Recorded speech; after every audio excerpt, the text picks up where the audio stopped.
He was the heartbeat of free. He was the unshakable foundation of bad company.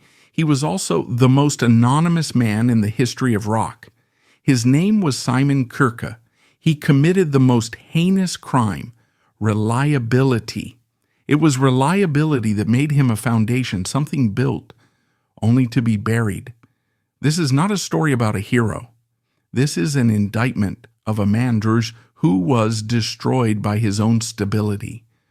Our story begins in that gray, exhausted, and yet hopeful world of post-war Britain. Simon Frederick St. George Kirke was born on July 28, 1949, in Lambeth, South London. His name alone tells you something. Simon Frederick St. George Kirke. It sounds less like a rock star and more like a member of the landed gentry. It speaks of an establishment, of an old world England. His father, Vivian Kirke, was a man cast from that same mold. He was a former military man, a veteran of World War II, a man who had seen the world and who understood above all else the value of discipline. After the war, he worked a respectable government job. He was a man of order, but Vivian Kirke had a secret passion. He wasn't a stuffy classical music type. He was a massive, obsessive jazz fan. This is the first and most important key to understanding Simon Kirke's genius. While other children in post-war London were hearing nursery rhymes or the polite pop of the BBC, young Simon was being schooled by the gods. His home was filled with the sound of his father's record collection. He was absorbing the thunderous technical brilliance of Buddy Rich. He was learning the complex polyrhythmic language of Miles Davis. He wasn't just hearing beats, he was hearing conversations. He was learning that a drummer wasn't just a timekeeper, a drummer was a musician. His mother, Olive May, provided the other half of the equation. She was a lover of folk music. So from his father, he got technique and precision. From his mother, he got feel and soul. This was his foundation. He was the product of two opposing essential forces, the mathematical discipline world of big band jazz and the earthy human pulse of folk. And then his world was uprooted. The family moved out of London, first to Shropshire, then to rural Wales. For a young, sensitive boy from the city, this was a profound displacement. He was now, in every sense of the word, an outsider. He was the London kid in a world of farmers' sons. He didn't quite fit in. He was, as he would be for much of his career, on the periphery, watching, and in this isolation he found his refuge. In a quiet room, with his father's jazz records as his only teacher, he began to play. He got his first drum kit, and he practiced. He didn't practice like a rock and roller, trying to be loud and fast. He practiced like a jazz man. He learned his rudiments. He learned to control the hi-hat. He learned the art of the groove, that subtle, almost invisible in-the-pocket rhythm that is the difference between a good drummer and a great one. He was, in essence, a young musician with an old soul. But as he entered his teenage years, a new sound was coming from the radio. A sound that wasn't his father's disciplined jazz. It was a raw, rebellious, simple sound. It was the Beatles. It was the Rolling Stones. It was the British R&B boom. And this new chaotic sound lit a fire in him. It was the rebellion that his orderly, jazz-trained mind had been missing. The central conflict of his life was now set. His father's discipline versus his generation's rebellion. His father, Vivian, the ex-military man, was horrified. This rock and roll was noise. It was chaos. He had a different path in mind for his son, a path of honor, of service, of discipline. He wanted Simon to join the army. Can you imagine? The man who would provide the backbeat for two of the most famously debauched rock bands in history was being groomed for a military career. But Simon, the quiet outsider, had found his voice. And it wasn't a trumpet call. It was a snare drum. He refused. He enrolled at Kidderminster College of Further Education, but his heart wasn't in it. His heart was in the pubs and the small local clubs. In the mid-1960s, while still a teenager, he started playing professionally. He joined local bands with names like the Maniacs and, more promisingly, the Bow Street Runners. This was his Hamburg. This was his Cavern Club. This was the grind. He wasn't a star. He was a working drummer. He was learning his craft night after night in the smoky, sweaty pubs of the Midlands. And he was developing his brand. He wasn't a Keith Moon, all flailing arms and exploding drum kits. He wasn't a Ginger Baker, a tempest of jazz-fueled polyrhythms. He was, as one critic would later say, gloriously simple. He was the groove merchant. He was the steady groove man. He was the human metronome with a soul. His job, as he saw it, was not to show off. His job was to make the band sound good. His job was to make people dance. This was the lesson he'd learned from jazz. The groove is everything. But the Midlands were small. The rural life he'd been exiled to was suffocating. He was a jazz-trained R&B obsessed Londoner, and he was stuck in the countryside. In 1966, at 17 years old, he made his choice. He quit college. He said goodbye to his father's military dreams, and he packed his drum kit. He was going to the center of the universe. He was going to London. He arrived in London in the middle of a revolution. This was 1966. The British blues boom was at its absolute peak. Young men with names like Clapton, Page, and Beck were busy becoming gods, reinterpreting American blues with a new, loud British arrogance. And what does a blues band need more than anything? More than a flashy guitarist? More than a howling singer? It needs a heartbeat. It needs a groove. Simon Kirke, the 17-year-old jazz-trained, folk-inspired, steady as a rock groove merchant, had just arrived in a city that was desperately, hungrily waiting for him. He was, for a short time, just another misfit, another kid trying to make it. He slept on floors, he played for pennies, and then he found a band, a tough working-class R&B outfit called the Black Cat Bones. It was just another pub band, but it had one crucial volatile element. It had a guitarist, a young, phenomenally talented, and deeply, deeply troubled kid from North London, a kid whose guitar seemed to weep more than it sang. His name was Paul Kossoff. Simon Kirke, the steady groove, had just met his opposite, the tragic, chaotic genius. The two became fast friends. Kossoff, the fiery, emotional guitarist, was mesmerized by Kirke, the cool, solid, unshakable drummer. Simon was the anchor that allowed Kossoff's guitar to fly. The two of them were a perfect rhythm section. But they were in the wrong band. They were too good for the Black Cat Bones. They knew it. They were looking for a voice. And one day in a London club, a man named Guy Stevens, an A&R man and a legend on the blues scene, approached them. He had seen them play. He knew their potential. And he said the magic words, "I know a singer. He's up in the north singing in a blues band. He's incredible." The singer's name was Paul Rogers. Paul Rogers was like them, an outsider. He was from Middlesbrough, a tough industrial town in the north. He wasn't a London boy. He was a working-class blues shouter with a voice that sounded like it had been aged in whiskey and smoke for 50 years. He was 18. Kirke and Kossoff drove up to see him. They heard that voice, and they knew this was it. They needed a bass player. They found one not in a club, but through an advertisement. And what they found was perhaps the most shocking talent of all. A 15-year-old bass-playing prodigy from London, a kid named Andy Fraser, a 15-year-old prodigy on bass, a 19-year-old guitar genius, a 19-year-old steady as a rock jazz drummer, and an 18-year-old singer with the voice of an old blues god. The year was 1968. The four of them met in a rehearsal room. They were just kids. And in that room, the band that would define the very soul of British blues rock was born. They called themselves Free.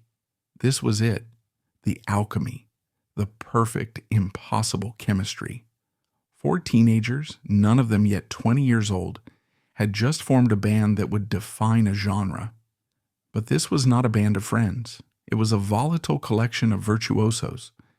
And Simon Kirke, the steady groove, the man of discipline, had just unknowingly chained himself to a tragedy in the making. He was the anchor, but he was now tied to a soaring, soulful voice and a brilliant, self-destructive, fragile guitar. The stage was set for their finest hour and their deepest heartbreak. The band was free. And in 1968, in a London scene obsessed with the flamboyant psychedelia of Jimi Hendrix and the bombastic power of Cream, these four teenagers were an anomaly. They were minimalists. Their genius wasn't just in what they played, it was in what they didn't play. It was all about the space. And the man who controlled that space, the man who held the entire fragile thing together, was the 19-year-old drummer from the countryside. This is where Simon Kirke's genius, the steady groove he had been perfecting since childhood, became a revolutionary act. Let's understand this dynamic. In Free, you had three virtuosos, three geniuses, all pulling in different directions. You had Andy Fraser, a 15-year-old prodigy on bass. He wasn't just playing root notes, he was playing lead, melody, counter rhythm. His fingers were a blur, a force of nature. You had Paul Kossoff, the tragic, emotional guitar genius. He wasn't a shredder. He was a minimalist who could make a single note weep. He was pure, unadulterated, raw emotion, channeled through a Les Paul. And you had Paul Rodgers, the voice, the 18-year-old blues shouter who had the power and phrasing of a man 3 times his age. He was the center of gravity, the sun. Fraser was pulling. Kossoff was weeping. Rodgers was soaring. It should have been a mess. It should have been a chaotic, self-indulgent noise. Why wasn't it? Because of Simon Kirke. Simon was the anchor. He was the unsung hero from day one. He, the jazz-trained disciplinarian, the man with the internal metronome, did the single most difficult and most humble thing a drummer can do. He stayed out of the way. He didn't try to compete with Fraser's bass. He didn't try to fill the space Kossoff left. He didn't try to match Rodgers' power. He just grooved. He played with a deep, behind-the-beat feel, that solid, simple, unshakable 4/4 kick and snare. He was the rock, the unshakable core upon which all of that genius was built. He was the one who gave them the space to be brilliant. This was his contribution. And it was, in its own quiet way, as profound as Kossoff's vibrato or Rodgers' voice. Their first album, 1968's Tons of Sobs, was a raw, bluesy underground sensation. It was recorded in a week for almost no money. It was the sound of 4 kids in a room capturing lightning. Their second album, Free, in 1969, polished that sound, developing their unique identity. They weren't pop stars like the Beatles. They were musicians. They were revered by their peers. They toured relentlessly, building a fanatical following, one club at a time. But this incredible, fragile chemistry was also a ticking time bomb. The very things that made them brilliant were the things that would destroy them. This wasn't a band of mates like the Beatles. This was a collection of 4 intensely powerful individual geniuses, all under the age of 20. And the egos, the insecurities, and the demons were there from day one. The first and most tragic demon was Paul Kossoff. Koss, as he was known, was the band's soul. He was a man who felt too much. He was a bundle of raw nerves, a man whose insecurity was as profound as his talent. And in the high-pressure world of 1960s London, he had found a way to medicate that pain. He was, from the earliest days, falling deep into the abyss of heroin addiction. For Simon Kirke, the disciplined ex-military son, this was a nightmare. He was a reliable man, a man of order. And he was now, for the first time, shackled to a genius who was defined by chaos. He wasn't just a bandmate. He was a babysitter. He was the one, along with Rogers, who had to make sure Kossoff showed up. The one who had to deal with the erratic behavior, the missed sessions, the backstage collapses. And then there was the other tension, the power struggle. On one side, you had Andy Fraser, the 15-year-old prodigy. He wasn't just the bassist. He was, in many ways, the band's musical director. He was arrogant, he was brilliant, and he knew it. On the other side, you had Paul Rogers, the voice, the natural frontman. And in the middle, you had Simon Kirke, the outsider from the countryside, the old man at 19 trying to be the peacemaker. He was the bridge. He was the diplomat. He was the calm, steady presence trying to hold these two titanic teenage egos together, all while their guitarist was slowly, tragically vanishing into addiction. The band was at a breaking point by 1970. After two critically acclaimed but commercially unsuccessful albums, they were exhausted, broke, and on the verge of splitting up. Island Records, their label, was ready to drop them. They had one last chance, one last shot to write a hit, or it was over. They went into the studio, not as a band, but as four men in a fractured, failing marriage. Andy Fraser had a riff. Paul Rogers had a chorus, a simple primal chant he'd come up with after a bad gig. They needed a song. And in this moment of desperation, it was the rhythm section, Fraser and Kirke, who built the masterpiece. Simon, with his perfect metronomic timing, locked in with Fraser's iconic bubbling bass line. He didn't just play a beat, he created an atmosphere, that space, that famous agonizing two-beat pause before the chorus. That was the genius. That was the sound of Simon Kirke and Andy Fraser not playing. And then Kossoff laid down his simple, perfect, soaring guitar solo. Rogers wailed his simple, perfect, universal lyric. The song was All Right Now. It was not just a hit. It was an anthem. It was a global, generational monster. It shot to number 2 in the UK. It shot to number 4 in the US. It sold over 1 million copies. The album it came from, Fire and Water, was a massive platinum-selling smash. Overnight, Free were not just musicians. They were suddenly one of the biggest bands in the world. Simon Kirke, the 20-year-old from Shropshire, the man who had been told to join the army, was now the drummer on one of the most famous, most played songs on planet Earth. He was a superstar, and it was the beginning of the end. The success that should have saved them, destroyed them. The pressure was now inhuman. They were a global property. The touring was relentless. The machine that Simon had only glimpsed was now in full control, and the two internal time bomb exploded. First, Paul Kossoff. The fame, the money, the pressure, it only fed his addiction. His heroin use was no longer a problem, it was a crisis. He became a ghost. He was often so strung out he literally couldn't play. The band was forced to play shows as a trio or cancel them entirely.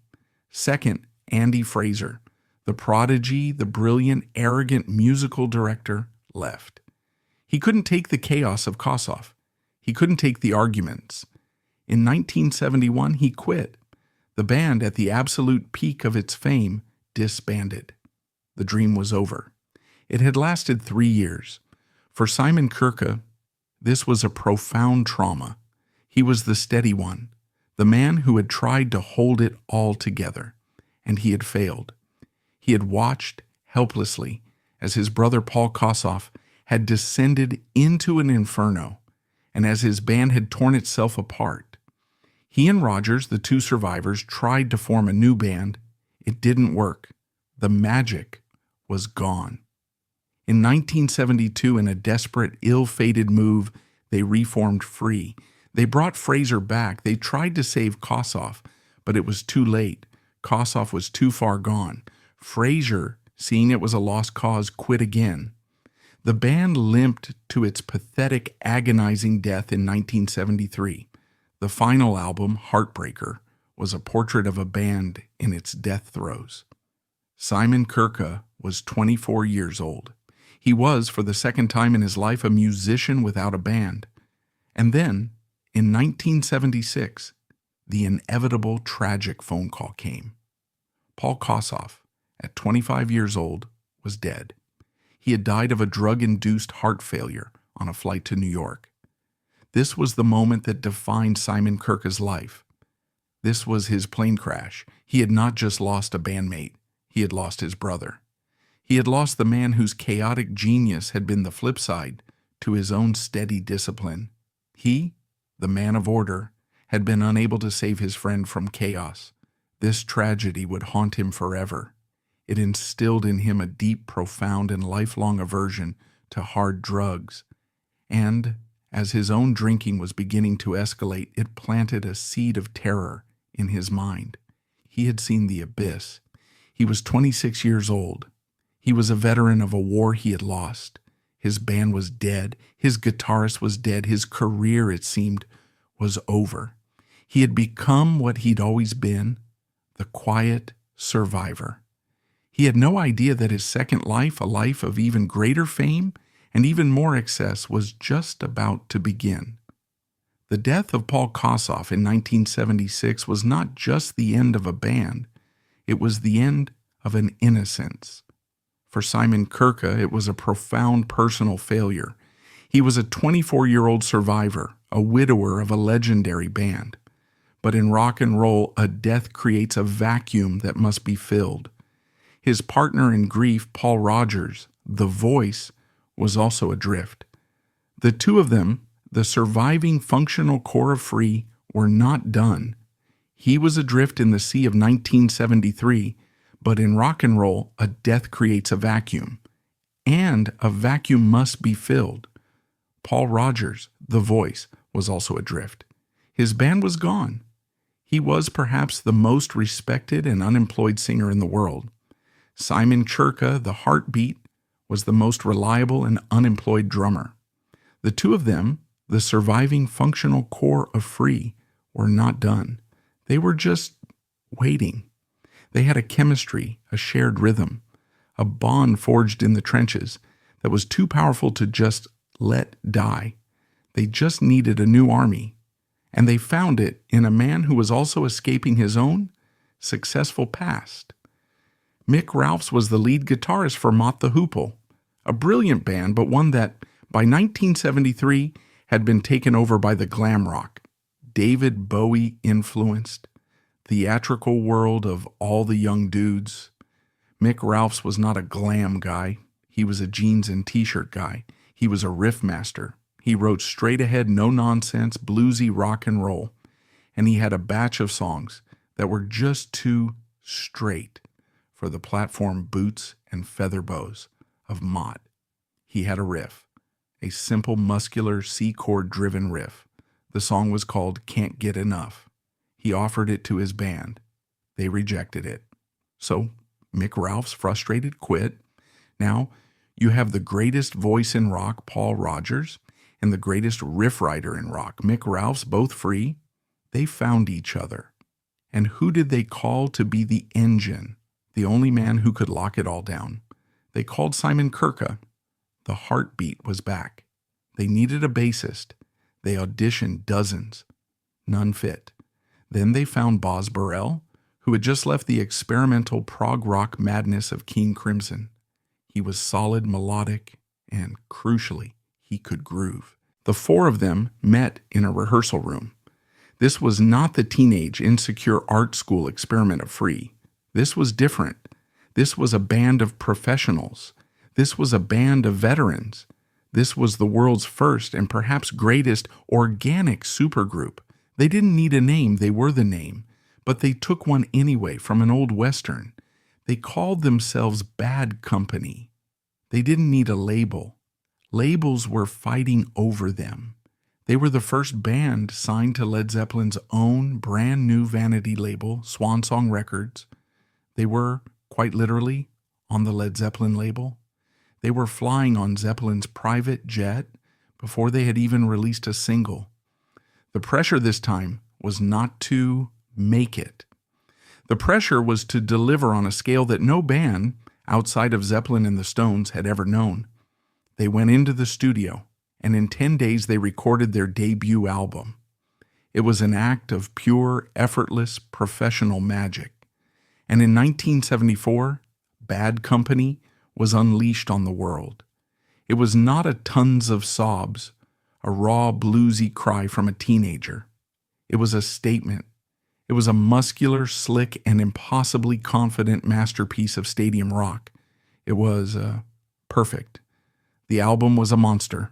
It shot to #1 in the United States. It went 5 times platinum. And that riff, that simple C-chord riff that Mick Ralph's old band had rejected, Can't Get Enough, was a global generation-defining hit. Simon Kirke, at 25 years old, was back. But he wasn't just back. He was suddenly in one of the 3 biggest bands on the planet. This was a different kind of fame. This was a different kind of life. Free had been a chaotic internal psychological war. Bad Company was a professional conquering army. And what was Simon's role in this new army? He was the same man. He was the unsung hero, but on a massive global scale. Think about the sound of Bad Company. It's huge. You have Mick Ralph's muscular, overdriven Les Paul. You have Boz Burrell's melodic, propulsive bass. And you have the single greatest rock voice of all time, Paul Rodgers, soaring over the top of it all. It should have been a mess. It should have been a muddy, chaotic wall of sound. Why wasn't it? Because of Simon Kirke. Listen to Can't Get Enough. Listen to Feel Like Making Love. Listen to Rock and Roll Fantasy. Listen to what the drums are doing. They are gloriously simple. He is the master of the pocket, the undisputed king of the 4/4 groove. He, the jazz-trained disciplinarian, the man who could have been playing like Ginger Baker, made the most brilliant musical choice of all. He served the song. He was the solid, unshakable ground that allowed Rodgers to soar. He was the road that allowed Ralph's riffs to drive. He was once again the anchor, the reliable backbone. He was, as one critic said, the most famous drummer in the world, who no one knew the name of. And this is the quiet internal tragedy of Simon Kirke. He was once again the man on the periphery. He was the background player in his own supergroup. He was the drummer. He was the one man on stage who wasn't a rock god. He was just the reliable guy, the steady one, the heartbeat. And he was living in the shadow of the man who had just died. The ghost of Paul Kossoff haunted Simon Kirke. He had seen the abyss. He had watched helplessly as his best friend, his brother, had been consumed and destroyed by heroin. And now he was in a new band, on the Led Zeppelin label, in a world where those same hard drugs were not just present, they were mandatory. They were part of the lifestyle. Simon, terrified by what he had seen, made a vow. He would never touch heroin. He would never touch the needle. He would not end up like Kossoff. But the pressure was immense. The pressure of the nonstop, stadium to private jet to hotel to stadium touring. The pressure of being the normal guy in a room full of superstars. The pressure of being the unsung hero. He couldn't use Kossoff's drug, so he found his own. He found the one that was socially acceptable, the one that was in every dressing room, on every table, the one that was, in its own slow, insidious way, just as deadly: alcohol. Simon Kirke, the steady groove, the man defined by his discipline, was becoming a high-functioning alcoholic. It was his medicine. It was his anesthetic. It was the only way the jazz-trained ex-military son could cope with the sheer mind-numbing, chaotic excess of the world he was now a king of. He was once again a man at war with himself, the disciplinarian, versus the rock and roll lifestyle he was now forced to live. On the surface, they were invincible. The machine was flawless. Straight Shooter in 1975, number 3 in the U.S., gave us Feel Like Makin' Love. Run with the Pack in 1976, number 5 in the U.S., Desolation Angels in 1979, number 3 in the U.S., gave us Rock and Roll Fantasy. For nearly a decade, Bad Company was arena rock. They sold over 20 million albums. They were, alongside Zeppelin and the Eagles, the definition of 1970s success. And Simon Kirke was the engine that drove it all. He was rich, he was famous, he was, by every metric, a success, but he was empty. He was a background player in his own life, and he was watching in a horrifying moment of deja vu as his new band began to rot from the inside out. The pressure, the nonstop touring, the sheer boredom of being superstars was grinding them down. The rock and roll fantasy had become a rock and roll job.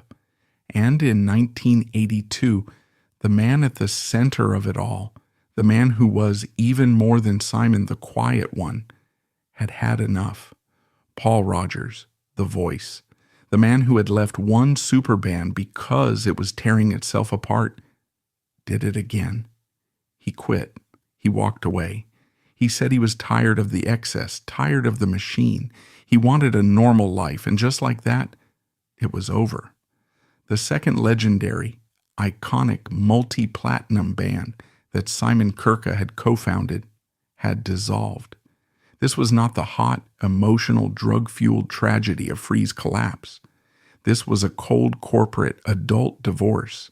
It was a band dying not with a bang, but with a whimper of pure, cynical exhaustion. Simon Kirke was 33 years old. He was, for the third time in his life, a musician without a band. But this time, it was worse. He wasn't just unemployed. He wasn't just grieving the loss of a friend. This time, he was an alcoholic. He was alone. He had lost his band. He had lost his purpose. And he was left in the wreckage of his own success with nothing but his drum kit and a bottle. The music had stopped. The party, the biggest party of the 1970s, was over. And Simon Kirke, the reliable backbone, was left in the wreckage. He had lost his band, he had lost his purpose, and he had lost his best friend, Paul Rodgers, to a quiet retirement. The unsung hero was now just unsung. And this time, he was completely alone. When Free had collapsed, Paul Rodgers was still by his side. They were a team. Now, in 1983, Rodgers was gone too.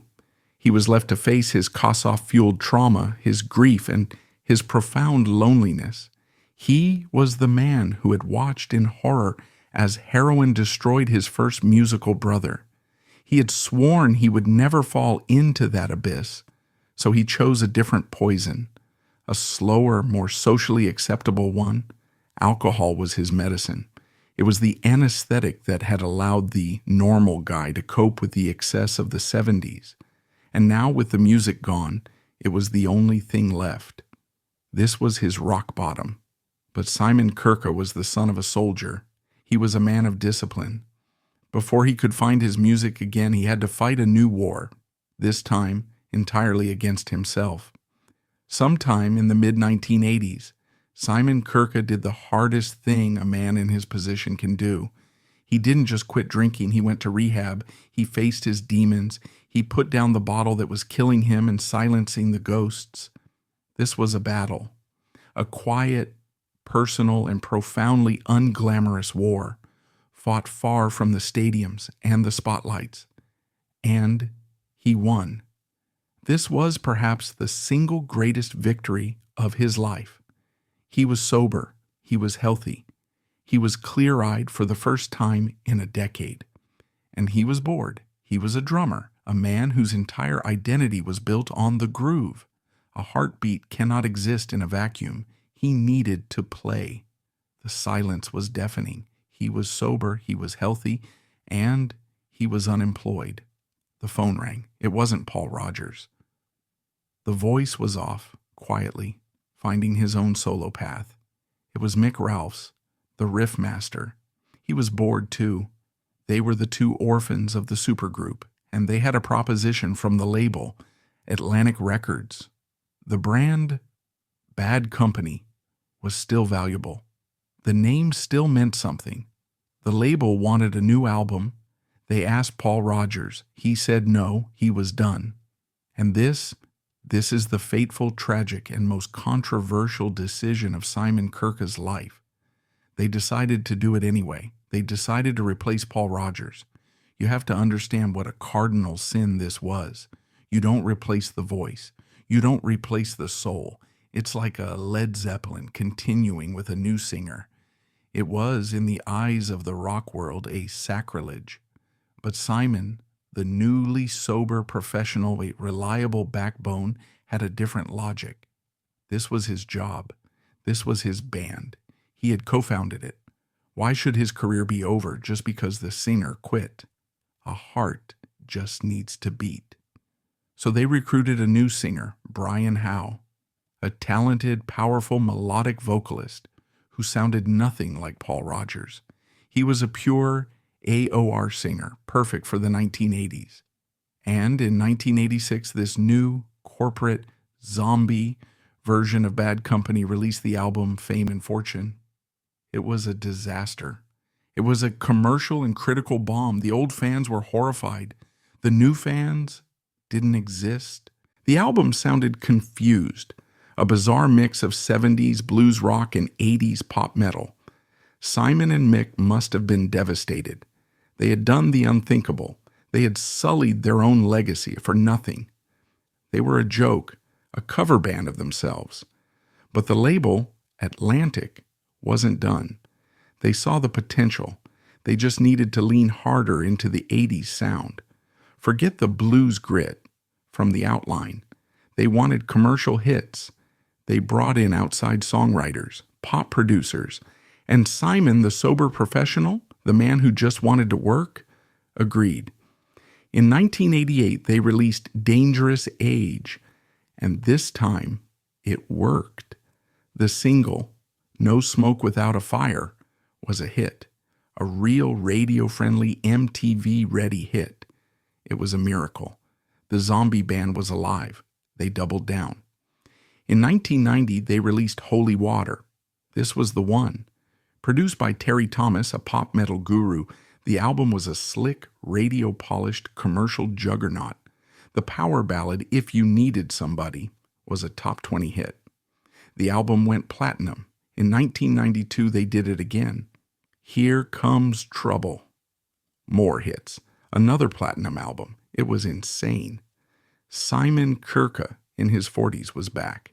He was once again the drummer in a massive, stadium-selling, platinum-selling arena rock band. He had achieved, for the second time, the impossible rock and roll dream, and it was the most miserable, hollow, and artistically bankrupt period of his entire life. This is the gentle tragedy, the hell of the unsung hero who gets everything he wants, only to realize it's worthless. Think about Simon's journey. In Free, he was the unsung hero in a band of geniuses.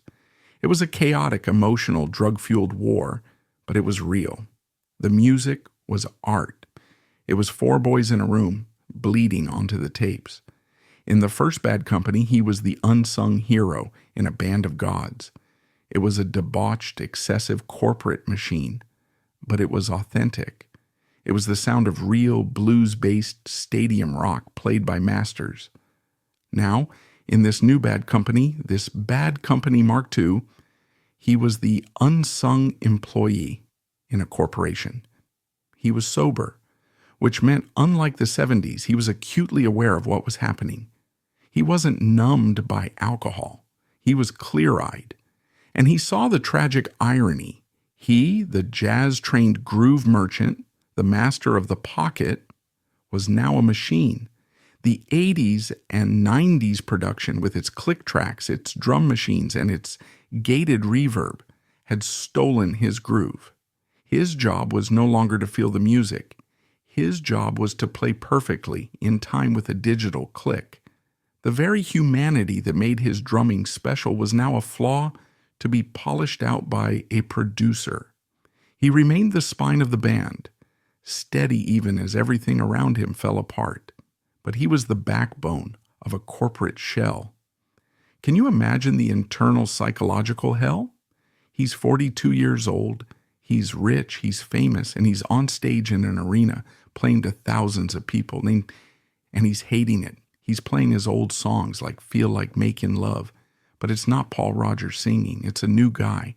It's a cover, and he's in the band. He had become a member of his own tribute act. He was the engine keeping the brand alive, but the car was hollow. He was, for the first time, a true background player. In Free, he was an artist. In this new bad company, he was an employee. He was, in a strange way, exactly what his father had always wanted him to be, a man with a stable job. He was a rock and roll civil servant. This hollow victory, this passionless success, this fame and fortune, was, in its own way, more of a betrayal of his talent than his alcoholism had ever been. And then the bubble burst. In 1991, grunge arrived. Nirvana, Pearl Jam, Soundgarden. Suddenly this slick, polished, synthesizer-heavy, if you needed somebody rock was not just uncool. It was a joke. It was the enemy. It was everything real music was supposed to destroy. The zombie band, which had been feasting on the scraps of 80s pop metal, was now starving. The hits dried up completely. The pressure inside the corporation was immense. The new singer, Brian Howe, who had been the golden boy, was now the scapegoat. The infighting, which had always been about art, was now just about money and blame. In 1994, Brian Howe quit, and Simon Kirke, the sober professional, was now in his mid-40s. He was a sober man, a professional, trapped in a failing enterprise, playing music he didn't love for a rapidly decreasing number of fans, all while carrying the brand name of his glorious, soulful past. This was the true decline. The band tried to replace Howe. They limped on. But the magic was gone. The lie was exposed. Simon Kirke was stuck. His legacy was in tatters. Free was a tragic memory. The real bad company was a legendary memory. The new bad company was a corporate embarrassment, a punchline. He was just the drummer. What could he do? He was trapped. But then, after years in the wilderness, the phone rang. It's 1998. The unsung hero, the man who had been playing to a click track for a decade, hears a voice from the past, a voice he thought he'd never, ever play with again. It's not a manager. It's not a label. It's Paul Rodgers. The voice was back, and he wanted to talk about a reunion, a real one. This was it. A chance to erase the zombie years, a chance to reclaim his soul, a chance to get his real band back. He was a man in his own prison. He had become a session drummer in his own tribute band, a corporation that owned his legacy but had lost its soul. The zombie years were a commercial success and an artistic hell. He was sober, which meant he was acutely aware of the lie every single night. And then the call, the one call that could change everything. Paul Rodgers, the voice. This was not just another tour. This was a chance to erase the shame. This was a chance to reclaim his band, to reclaim his groove, and to reclaim his soul. This was a chance to finally, truly come home. The call was real. In 1999, after 16 long, bitter, and complicated years, the 4 original surviving members of Bad Company, Paul Rodgers, Mick Ralphs, Boz Burrell, and Simon Kirke, walked onto a stage together. This was not the zombie band. This was not a cover act. This was the real thing. For Simon Kirke, now 50 years old, sober and clear-eyed, this was not just a reunion. This was an exorcism. This was his chance to wash away the stain of the zombie years, to erase the memory of the synthesizers, the pop metal power ballads, the click tracks. This was a chance to reclaim his groove. And when he sat behind that drum kit and he counted off the first song, that simple, muscular C-chord riff of Can't Get Enough, and he heard that voice, Paul Rodgers' voice, soar over the top, it must have felt like coming home. The reliable backbone was finally reconnected to its soul. The reunion tours were a massive success. They proved that the magic, the chemistry, was still there. But this is where Simon Kirke's story differs from so many others. The reunion didn't last. It was sporadic. It was temporary. They would get together in 1999, play, and then stop. They would try again in 2001, and then stop. Paul Rodgers had his own successful solo career. Mick Ralphs had his. In the old days, this would have been a tragedy for Simon. It would have been another band dissolving, another loss, another period of being unemployed and adrift. But this was a new Simon. He was sober, he was stable, and he had finally learned the lesson that had eluded him for 30 years. His life was not his band. His band was just a job. And so as the 2000s dawned, with Bad Company on another indefinite hiatus, Simon Kirke, for the first time in his life, had to answer the question, if I am not the drummer for Free, and I am not the drummer for Bad Company, who am I? The answer was the man he had been all along. He was still the man behind the pulse, invisible but essential. He was first a survivor, and a survivor has a duty. He was the man haunted by the ghost of Paul Kossoff, the man who had watched, helpless as his best friend, his musical brother, had been consumed by heroin. He was the man who had himself almost been destroyed by alcoholism. He had won his war. Now he went back to the battlefield to help others. He became a passionate, dedicated, and deeply involved board member and mentor for Road Recovery, a New York-based organization that helps young people battle addiction. This was his true calling. This was the discipline of his father, the ex-military man, and the soul of his folk music-loving mother, all fused into one purpose. He couldn't save Kossoff. The tragedy of Free was that he was just a kid, as lost as everyone else. But now, as a sober 50-year-old man, he could use his fame, his money, and his story, his pain, to save the next generation of Paul Kossoffs. He was, at last, the reliable backbone for kids who had no foundation at all. This was his first act of self-discovery. The second was even more surprising. In 2005, at the age of 56, Simon Kirke did something he had never done before. He stepped out from behind the drum kit, picked up a guitar, and stood alone at the microphone. He released his first solo album, 7 Rays of Hope. This is so important. This wasn't a hit record. This wasn't a commercial enterprise. This was a confession. This was a man, famous his entire life for being the quiet one, for being the background player, finally finding his own voice.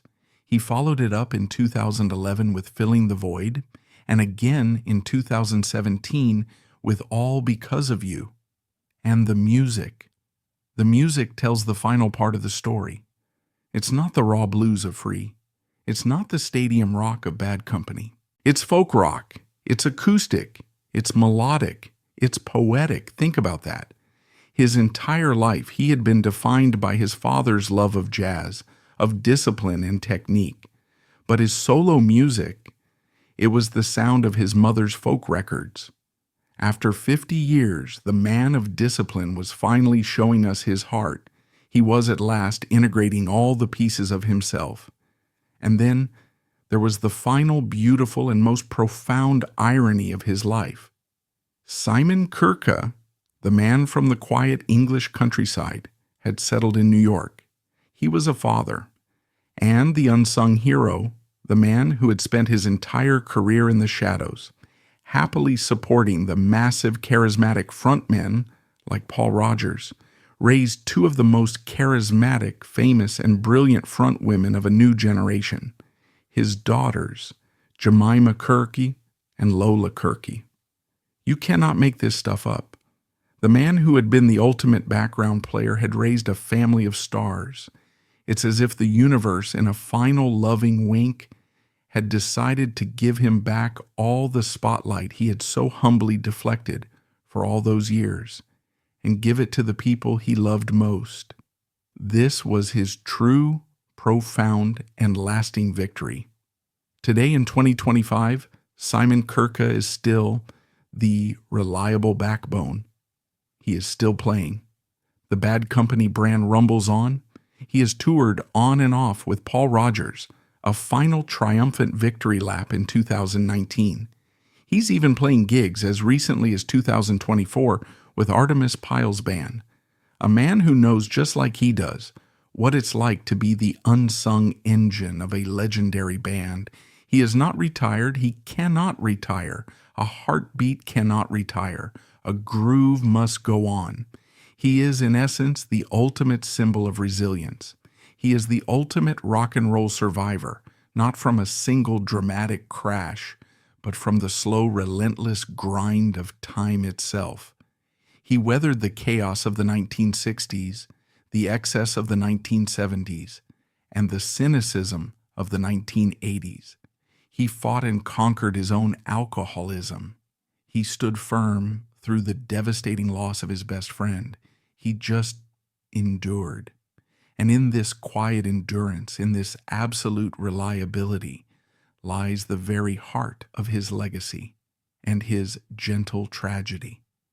To define Simon Kirke's legacy, one must look beyond the spotlight. He was the man who proved that you don't have to be the loudest person in the room to be the most important. His life is the ultimate gentle tragedy of an unsung hero. A man so brilliant, so reliable, so stable, that the world simply took his presence for granted. He was the rock. He was the anchor.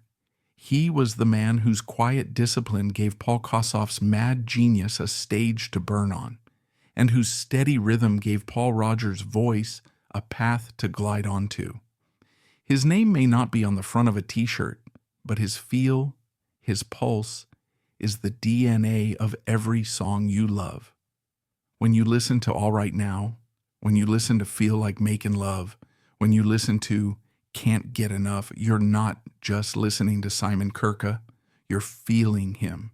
He is the rhythm. He is the foundation. He is the heartbeat, silent, steady, immortal of classic rock.